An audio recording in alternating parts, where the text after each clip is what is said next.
The PlayStation 4 has been around for 5 years, thus it comes as no surprise that there already are tons of rumors about its successor. In fact, we know that a PlayStation 5 is coming, as it has even been confirmed by the CEO of Sony Interactive Entertainment America, Sean Layden. But when will it be released? How powerful will it be? And which studios are working on PS5 games as we speak? Sit back, relax, and enjoy. Game Ground's look into the future of PlayStation.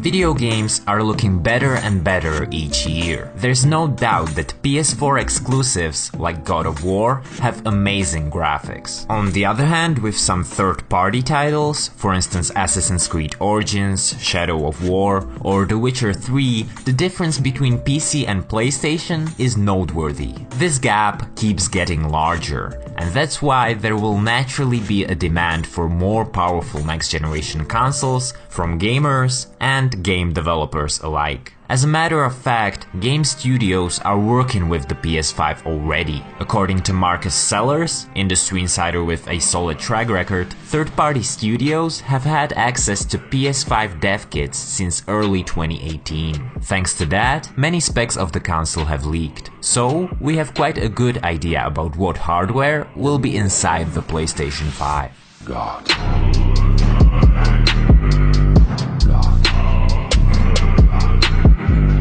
Like PS4 and PS4 Pro, the system is being designed by Mark Cerny and his team. Consequently, don't expect any crazy hardware changes such as a brand new architecture. At the core of the PS5, there will be an AMD Accelerated Processor Unit, or an APU, which is a chip that includes both a CPU and a GPU. APUs are currently used in Xbox One as well as PS4 consoles. However, in these cases, they are mobile chips meant for notebooks. In contrast, the silicon in the PS5 will be a desktop-class APU. If you're a specs guy, you may be happy to hear that the chip will have 8 Zen cores, 16 threads, and it will be manufactured using the 7nm technology. As for the GPU, PS5 will have a custom one, based on the upcoming Navi architecture. Memory will receive an upgrade too, as the system will most likely feature a faster GDDR6 RAM compared to GDDR5 sticks that can be found in the PS4. With regard to hard drives, I expect the PS5 to come equipped with a 2TB HDD, since the size of games keeps increasing. In an ideal world, next-gen consoles would be based solely on flash storage, which would make them noticeably faster and quieter. Nevertheless, high-capacity SSDs are unfortunately still way too expensive. Thus, in my opinion, the best-case scenario in the real world is that we'll get a combination of both a smaller but super fast flash memory and a large traditional spinning hard drive.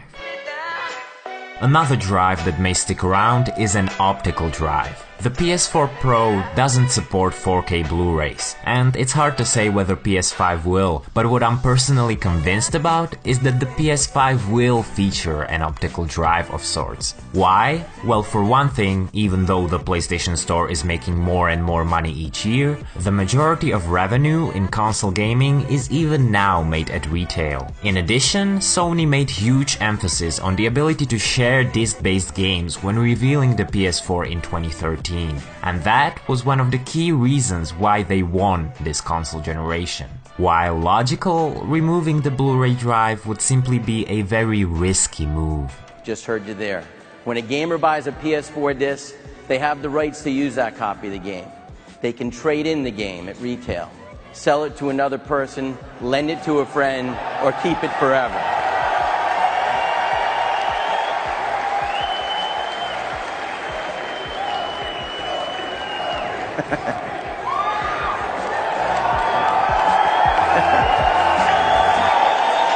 Thanks Thanks to all the mentioned upgrades, especially the desktop level APU, the PS5 can potentially be 6 to 8 times more powerful than the standard PS4. Nonetheless, don't expect a PS2 to PS3 jump in graphics. It will no doubt be a major step up from the PS4, but the difference will, needless to say, be smaller when you compare it to the PS4 Pro. PlayStation, though, is still in a better position than Xbox, since Microsoft will probably want to release a new hardware to compete with the PS5, but given how powerful Xbox One X is today, the next Xbox will either be only a small upgrade or it will not be affordable. Anyhow, even if the step up in graphical fidelity won't be mind-blowing at launch, we will likely appreciate the power of the next-gen consoles later on in their life cycles, when games will not only have better graphics, but they will also feature richer and more alive environments, more advanced online functionalities, and much smarter artificial intelligence.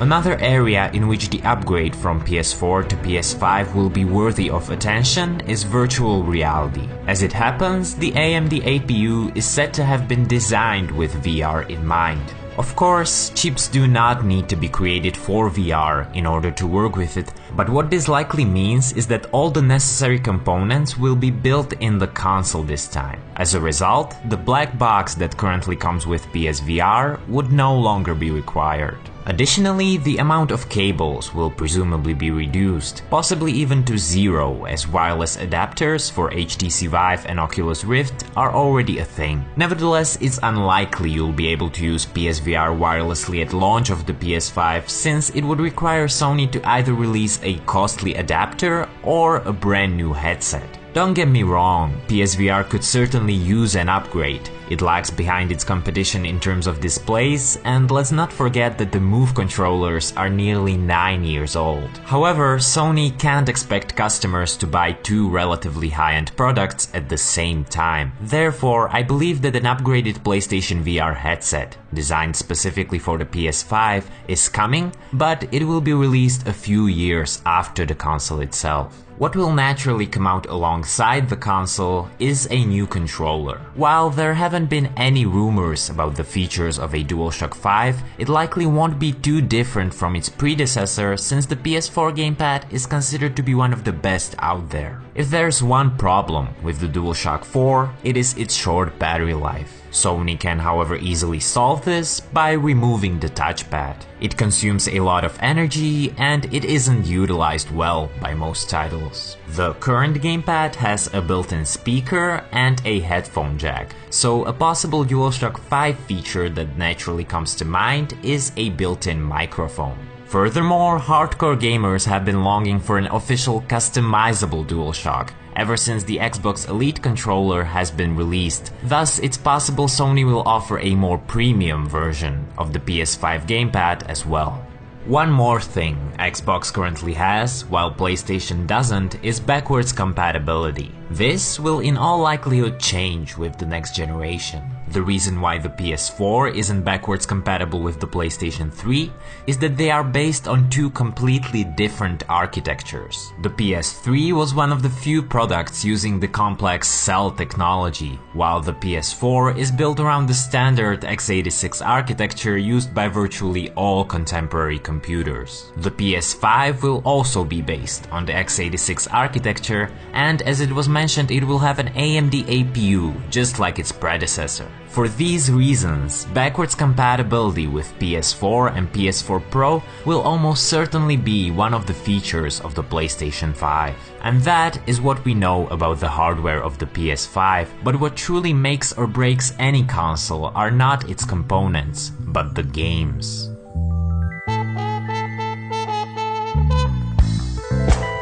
As I've told you at the beginning, studios already have access to PS5 dev kits, hence games for the next PlayStation are unquestionably being worked on today. Sony has confirmed just recently that the PS4 is in the final phase of its life cycle. Accordingly, Death Stranding, Ghost of Tsushima, Days Gone, and The Last of Us Part 2 are most likely some of the last AAA exclusives coming to the platform. It is safe to assume that games for the next-gen system are currently in development development at many of Sony's first-party studios, especially at the ones that have put out a big PS4 title not long ago and their upcoming project hasn't been announced yet. That is Sony Santa Monica, Quantic Dream, Guerrilla Games, and possibly also others, like the Japan studio or Polyphony Digital. What's more, we know that there's a quote-unquote secret team working on a PlayStation exclusive in San Diego. Given that this team has been formed just recently, that it includes some former Naughty Dog employees, and that it allegedly cooperates on its project with Naughty Dog, the most plausible explanation for its existence is that the team is working on a new Uncharted title for the PlayStation 5. The game can potentially be a tie-in to Nathan Drake's big screen debut, as an Uncharted movie is indeed in production. Be sure to check out my in-depth video on the film to learn all about it. Anyway, independent creators Sony has good relationships with, such as Ready at Dawn, Supermassive or Insomniac, are probably working on PS5 projects too. These studios are the so-called second parties, but third parties are working with the new hardware as well. To be exact, Cyberpunk 2077 by CD Projekt Red is said to be one of the first already announced next-gen games. In addition, it's nearly certain that the next Grand Theft Auto will also be a next-gen title, since for several years Rockstar has been putting all of its efforts into Red Dead Redemption 2. Interestingly, the PS4 generation will become the first console generation to have no GTA title made specifically for it ever since Rockstar Games was founded in 1998. This is because GTA 5 was still a PS3 gen title, and by the time GTA 6 comes, the PlayStation 5 will surely have been out already. So when will the PS5 be released?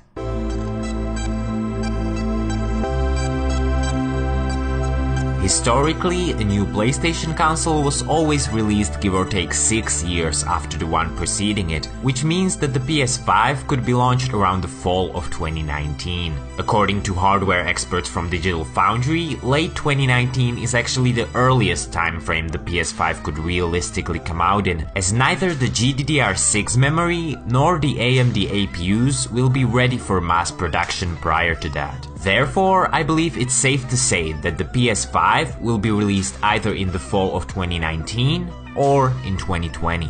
Not that his opinion matters too much, but industry analyst Michael Pachter said he thinks there's a 25% chance the PS5 will come out in 2019 and a 75% chance it will be released in 2020, which is about in line with Digital Foundry as well as with my own educated guess. So that is when you'll most likely be able to get your hands on the PlayStation 5. But when will it be announced? Well, both the Xbox One and the PS4 were revealed at their own special events early in 2013, and the companies then shared more details at E3 in June. This model has proven to work well, thus I think that the same scenario will repeat with the PS5. That means that whether it will come out in 2019 or 2020, Sony would reveal it at a special PlayStation meeting sometime early that year, and at E3 we'd learn more information, including the exact release date and the price. And speaking of the price, how much will the PS5 cost? This generation of consoles taught us that the $399 price point is an ideal compromise for making a console both affordable and powerful. PS4 and PS4 Pro both had the mentioned price tag at launch, and I'm convinced Sony will play it safe with the PS5 too, and it will also launch at $399. Now there's one other thing I'd quickly like to address. Whenever I read a discussion about the PS5, there always are frustrated people in the comments who have recently bought a PS4 and they feel like it was a waste of their money since the PS5 may be around the corner.